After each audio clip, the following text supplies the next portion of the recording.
Shalom, shalom, peuple éternel, bonjour. Aujourd'hui, je me fais accompagner par mon mari pour vous apporter un message sur le déploiement extérieur. En fait, j'aimerais que mon mari réponde à deux questions. La première, elle concerne comment est-ce qu'il a vécu la période de transformation par laquelle le Seigneur m'a amené au déploiement extérieur et comment il a fini par accepter ce déploiement extérieur dans lequel aujourd'hui je vis et lui aussi. Et la deuxième question, c'est de savoir, par rapport à lui, qu'il apporte un message d'encouragement à d'autres hommes qui s'opposent en quelque sorte à leurs femmes qui sont en train de vivre dans le déploiement et aussi aux femmes, les encourager aussi à persévérer, bref, à agir de la bonne manière en fait pendant le déploiement pour pouvoir amener leur mari à les suivre vu que nous sommes eux-mêmes chers. Donc je laisse le soin à mon mari de s'exprimer afin qu'il nous apporte son regard et son vécu aussi pour fortifier, encourager et bénir le corps du Christ. Shalom, shalom, peuple de Dieu. Moi, c'est le frère Louis. Là, c'est mon épouse, la sœur Reine. Moi, mon cas est différent, je peux dire, parce que vous savez, les hommes sont différents. Parce que, comme elle dit, mon vécu, pour moi, ça n'a pas été quelque chose de très difficile parce que déjà, j'ai un amour vraiment pour le Seigneur. J'aime vraiment le Seigneur et mon rêve, c'est chaque jour m'investir sur le chemin de la perfection. Donc tout ce qui mène à la perfection, c'est ce que j'aime. Mais mon inquiétude le plus était la source. Pourquoi il le fait, le changement, me rassurer. Pourquoi c'était plus. Mais le dépouillement en question, quand je l'évalue moi-même, c'est pas quelque chose de mauvais. C'est juste le changement brusque qui m'inquiétait, cherchant à savoir pourquoi ce changement, est-ce que réellement c'est le Seigneur. Donc c'était un peu ça mon inquiétude. Mais sinon, le dépouillement en question, c'était pas quelque chose de très, très difficile pour moi parce que c'était pour le Seigneur. La parole dit que nous recherchons vraiment le royaume des cieux. Et je n'ai pas trouvé ça. C'est pour cela que je dis les hommes sont différents. Et pour les autres hommes, ça peut être pénible pour eux, ça peut être difficile pour eux parce que moi, l'Éternel m'a fait grâce de me détacher, franchement, de certaines choses du monde. Donc, pour moi, désolé, excusez-moi de vous dire, ce n'était pas quelque chose de très difficile pour moi. Grâce aux prières, l'Éternel m'a permis de comprendre.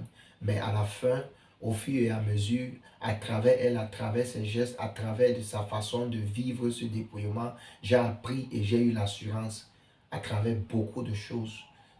Parce qu'elle m'a vraiment montré l'amour de ça, elle m'a vraiment montré la passion, elle m'a vraiment montré la volonté, elle m'a vraiment prouvé la nécessité. Donc tout ça, c'était vraiment un point, c'était vraiment des critères qui m'ont aussi aidé à pouvoir, je ne peux pas dire accepter, parce que la chair ne pourra jamais accepter. Un homme qui n'est pas spirituel, je ne vois pas comment est-ce qu'il pourra accepter le dépouillement. Donc, ça a plus convaincu mon esprit, ça m'a plus rassuré. Donc, c'est un peu ça. D'accord. Et par rapport aux hommes qui s'opposent, comment est-ce que voilà, tu peux leur adresser un message parce que comme nous le savons, nous n'avons pas la même mesure de foi. Le déploiement extérieur est arrivé au moment où on avait déjà fait beaucoup de chemin, en abandonnant beaucoup de péchés, en étant déjà transformés. Mais peut-être eux, c'est pas le cas. Peut-être ils luttent encore avec des péchés intérieurs. Et le déploiement, c'est quelque chose que voilà. Donc Euh, comment est-ce que tu peux... Là, c'est une très grande question parce que nous avons des femmes chrétiennes qui sont mariées aux hommes qui ne croient pas en l'Éternel. Donc, on va parler de deux catégories d'hommes. Il y a des hommes qui ne croient pas en Dieu, qui ne connaissent pas Jésus. Là, ce sont des personnes que ce n'est que la prière parce qu'on ne peut pas dire à quelqu'un quelque chose qu'il ne connaît pas. Vous voyez, on ne peut pas dire convaincre quelqu'un sur quelque chose qu'il ne sait même pas. Donc, sur ce côté, pour des hommes qui ne sont pas en Christ, je ne peux que dire à cette femme-là, c'est beaucoup de prières et je vais revenir donner plus de détails sur ça.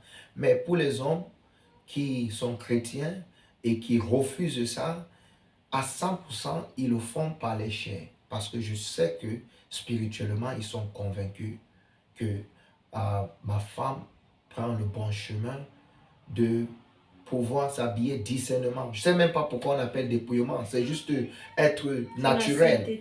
C'est juste la sainteté, être naturel et s'habiller discernement comme une femme. Vous voyez, s'habiller proprement, bien se couvrir. Donc, je ne sais même pas pourquoi on dit ce mot dépouillement. En quelque sorte, ça fait un peu, ça effraie un peu beaucoup. Parce que comme on dit make-up, c'est quelque chose de plus. C'est pour ça que l'Éternel, quand le peuple d'Égypte, que le peuple d'Israël quittait l'Égypte, l'a dit, manger des pains sans la levure. Donc quelque chose qu'on augmente sur le corps. Ça c'est quelque chose, ça c'est prouvé même à l'Éternel qu'il t'a pas bien créé, il n'a pas assez fait son travail. Quelque chose pour supplémenter la beauté ou quoi. Donc, j'appelle pas ça dépouillement, c'est juste bien s'y mettre. Au contraire même, le dépouillement c'est quelque chose même, c'est une gloire et c'est une grâce venant de l'Éternel. Donc, si un homme qui croit en Dieu et refuse le dépouillement, là, c'est un autre plaisir que peut-être il recherche. Parce que ta femme, c'est ta femme. La Bible dit, aime ta femme comme le Christ a aimé l'Église. Ça veut dire, c'est l'amour de quoi? C'est l'amour du cœur. C'est l'amour du cœur, aimer au profond de son cœur. Si aujourd'hui ta femme marche sur la chaise en béquille, si aujourd'hui ta femme est malade, si aujourd'hui ta femme ne peut pas bien s'habiller parce qu'elle est malade, qu'est-ce que tu vas faire? Est-ce que tu vas lui rejeter? Donc c'est pour dire que c'est que un homme ne peut pas faire pour Dieu, il pourra le faire à cause du temps. Si aujourd'hui une femme n'apprend pas à s'habiller discernement, demain elle va le faire peut-être pour les hommes. Elle va se retrouver dans des situations où elle serait obligée et imposée, soit la maladie, soit la vieillesse, ou peut-être soit la mort aussi, peut t'amener à ne plus t'habiller. Donc, vaut mieux le faire pour le Christ. C'est pour cela que vaut mieux mourir en Christ. Vaut mieux mourir en Christ. Donc, pour ces hommes-là, c'est la prière qu'ils continuent aussi de prier parce que un homme qui n'a pas encore eu la révélation de sa femme qui se dépouille et cet homme est chrétien, je suggère qu'il entre encore en prière. Je suggère qu'il vérifie sa relation avec l'Éternel, sa crainte avec l'Éternel. Et l'Éternel va lui parler. C'est la même chose qui s'est passée avec Joseph. Joseph voulait fuir Marie, mais l'Éternel a apparu. Également aussi le père de Samson, l'Éternel a apparu. Lorsqu'on s'approche au pied de l'Éternel pour quelque chose, il apparaît et il met les choses au clair. Donc si ta femme se dépouille, c'est quoi le dépouillement? S'habiller sainement, est-ce que c'est un péché? Il faut voir. Tout ce qui profite à l'Éternel, on doit s'investir. Tout ce qui met l'Éternel à l'aise, on doit s'investir. Parce que lui-même aussi, il fait tout pour que nous-mêmes nous soyons bien. Et alors, si aujourd'hui, pour que j'aime plus ma femme, il faut qu'elle mette des longues greffes, il faut qu'elle mette des make-up, là, je vais revoir mon amour pour elle. Si aujourd'hui, je dois aimer plus ma femme, si elle va dans des milieux qui me plaisent, ou elle s'expose quand elle marche dans la rue, ou elle met des trucs, je vais revoir mon amour. Parce que si tu ne peux pas aimer ta femme aujourd'hui, parce qu'elle essaie de bien s'habiller, ça prouve aussi demain, si elle n'est pas en position de pouvoir les mettre, peut-être dû à la maladie, peut-être dû à certaines autres choses, ça prouve que tu vas quitter ta femme. Ça prouve que tu vas quitter ta femme. Donc, pour ceux qui croient en l'Éternel, pour ceux qui ont une relation intime avec l'Éternel, rentrons, prions toujours afin que l'Éternel nous parle. Parce que ce que cette femme essaye de faire, c'est pas nous déclarer la guerre, mais c'est aussi honorer l'Éternel. Amen. Amen. Et par rapport aux femmes maintenant, des femmes qui, voilà, face à l'opposition, parce qu'en attendant que monsieur comprenne et que, voilà, ils se sentent prêtes, elles aussi ne savent pas s'y prendre de la bonne manière, certainement, pour amener le mari à avoir le dépouillement d'un regard vraiment différent de celui qu'on nous montre aujourd'hui, qui est comme une prison, alors que ça devrait être une liberté, une joie, une paix. Oui, ce côté-là aussi, c'est un côté vraiment très important en ce qui concerne des femmes qui combattent, qui sont en train de se dépouiller et ils sont face au mari qui ne veulent pas ou qui ne connaissent pas, comme je l'ai dit. Premièrement, ils doivent avoir beaucoup d'énergie, mais comment avoir cette énergie? Nous avons compris comment, nous avons vu, nous avons lu la Bible, nous avons vu comment Jésus, avec beaucoup d'énergie et beaucoup de détermination pour sa mission qu'il est venu faire sur terre. Mais d'où il prenait son énergie? Il pensait aux fruits de la faim. Ça veut dire, pourquoi on se dépouille? On doit connaître quels sont nos intérêts dans le dépouillement. Mais si une femme se dépouille sans savoir pourquoi elle se dépouille, elle ne pourra pas porter l'onction du dépouillement. Parce que c'est cette onction du dépouillement qui peut convaincre celui qui est en face de toi. C'est une façon de dire, la Bible dit qu'un aveugle ne peut pas conduire un aveugle. Si tu n'es pas saint, tu ne peux pas amener les gens à se sanctifier. Si tu n'es pas pur, tu ne peux pas amener les gens à se purifier. Et alors, une femme peut-être qui se dépouille, peut-être qui ne connaît même pas pourquoi elle se dépouille, ou qui le fait parce que les autres aussi l'ont fait, c'est dangereux.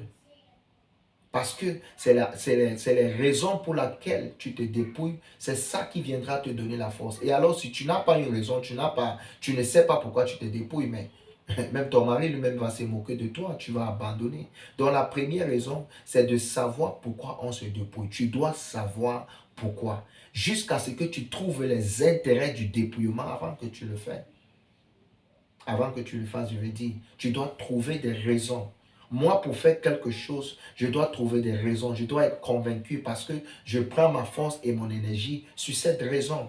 Si je vais travailler aujourd'hui, c'est parce que je sais que j'aurai un salaire. Et c'est ça qui me pousse à aller le faire. Et alors, si tu sais que tu te dépouilles parce que tu veux cette relation, tu veux marcher selon la volonté de l'Éternel, tu veux cette intimité avec l'Éternel et tu veux aller au royaume des cieux, là, c'est ta force. Tu ne dois jamais oublier ça parce que c'est ça ta récompense. C'est ta récompense qui te donne la force, qui te motive de tout faire. Donc, la première des choses, tu dois savoir pourquoi tu te motives. La deuxième des choses, tu dois te préparer.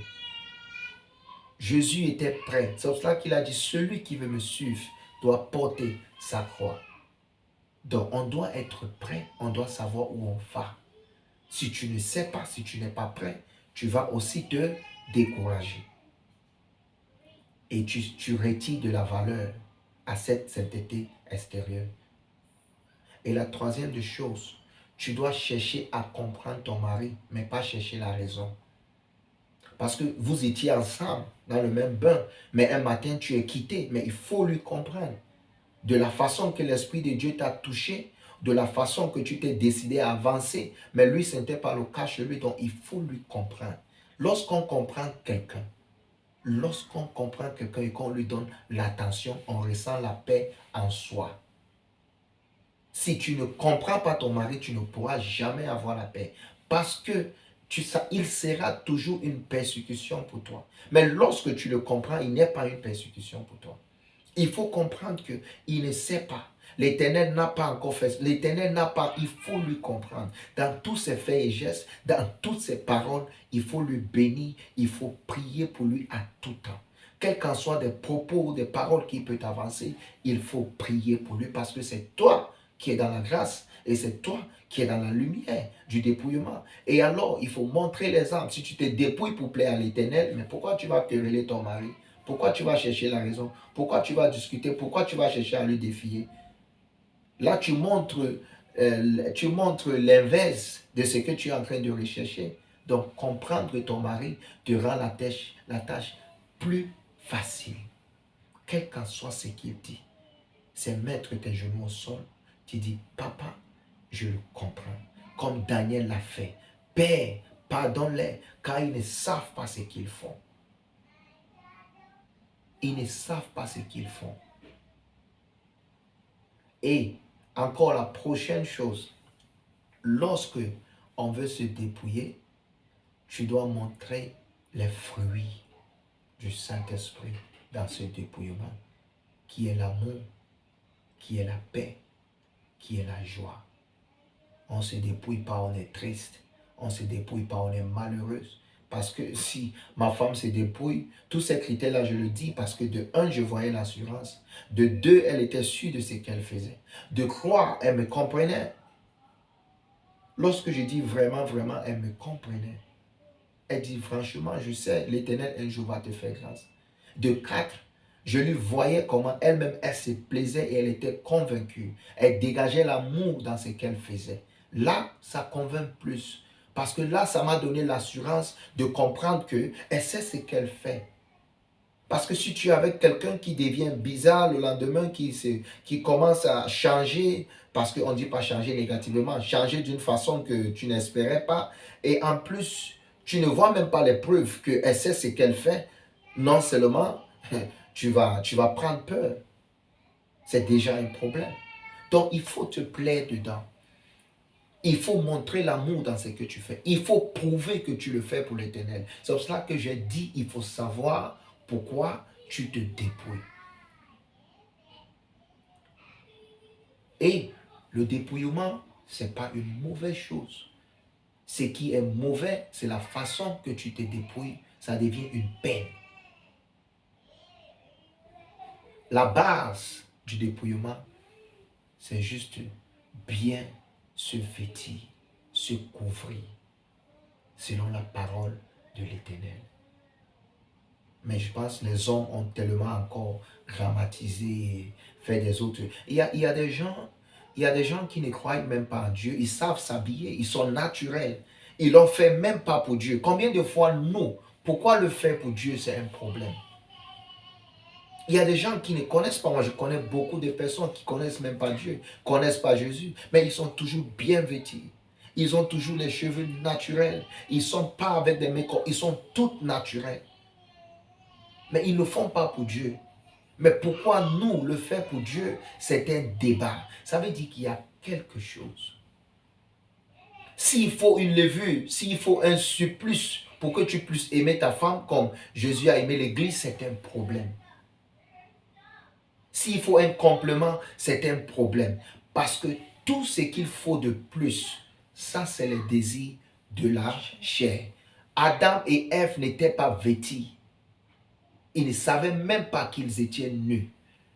Mais aujourd'hui, s'il faut qu'on impose la femme un certain vestimentaire qui doit exposer son corps pour prendre plaisir ou pour savoir qu'on a une femme auprès de nous, c'est un problème. C'est une obsession déjà. C'est un problème. Un homme responsable doit laisser sa femme se couvrir le corps. Et bien, ta femme, c'est pour toi. Pourquoi ouvrir le corps dehors? Pourquoi exposer son corps dehors? Comment est-ce que tu prends plaisir? C'est une obsession. Il y a quelque chose. Il y a quelque chose.